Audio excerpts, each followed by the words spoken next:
Greetings. Let us learn about ERCP cannulation catheters. And before we go there, let us learn about various openings that you want to cannulate for an ERCP. Let us review the anatomy first. Here is the lower end of the bile duct, pancreatic duct, and the duodenum. So let us learn about common bile duct that comes down from the liver, main pancreatic duct, and they both join to form the common channel, and it enters and opens into the major ampulla.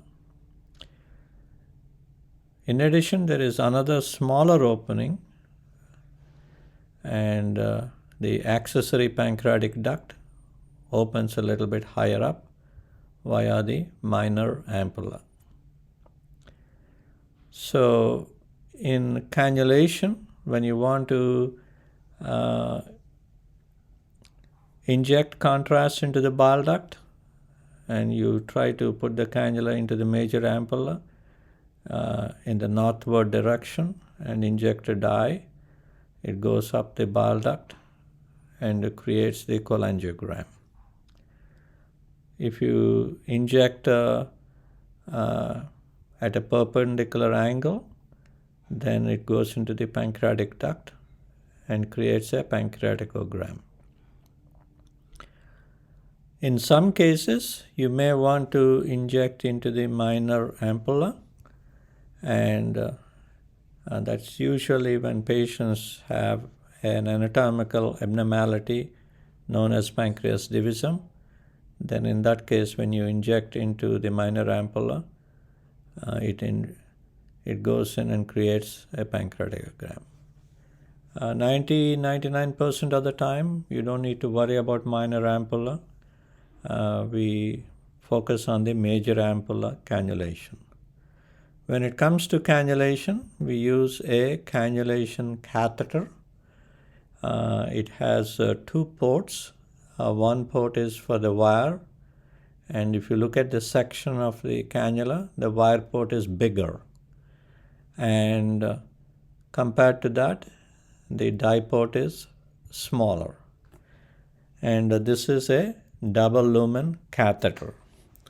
Why am I saying that the wire port is bigger? Sometimes if you want to inject a dye, a lot more quickly, then you could pull the wire out once the catheter is in the bile duct deep enough, and then inject using the wire port for dye injection.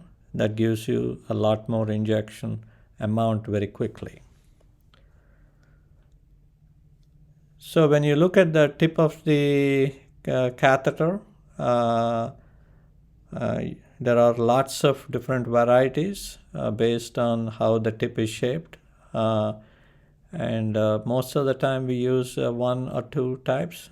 Some people may use a ball tip catheter, that is the number 3, for certain cases. One problem with the cannulation catheter is it can only cannulate and inject dye and place a wire, but it does not have the ability to cut the sphincter. So for most of our cases, we try to cut the sphincter. So we try to cannulate with a sphincterotome that works as a cannulation catheter along with a cutting wire that allows us to cut the sphincter. So let us learn a little bit about how do you prepare your cannulation catheter. Here is the wire port. You flush the wire port with the saline, and lubricating that wire port with saline is important. And after you lubricate the wire with saline, you insert the wire through the wire port. Next, you take the dye. This is 10 cc's of water-soluble dye that has already been prepared, and you put it through the dye port and flush the dye port and prime the catheter with the dye. Let's talk about few do's and don'ts when you use a catheter for cannulation and dye injection. Make sure that you get rid of all air bubbles in the syringe, and because you don't want to get into the problem of differentiating an air bubble from a stone. Next, it's a good habit to learn to hold the syringe facing down so that if in case air enters the syringe accidentally, it floats up. That way you avoid the risk of injecting air into the cannula. I hope this is helpful. Thank you.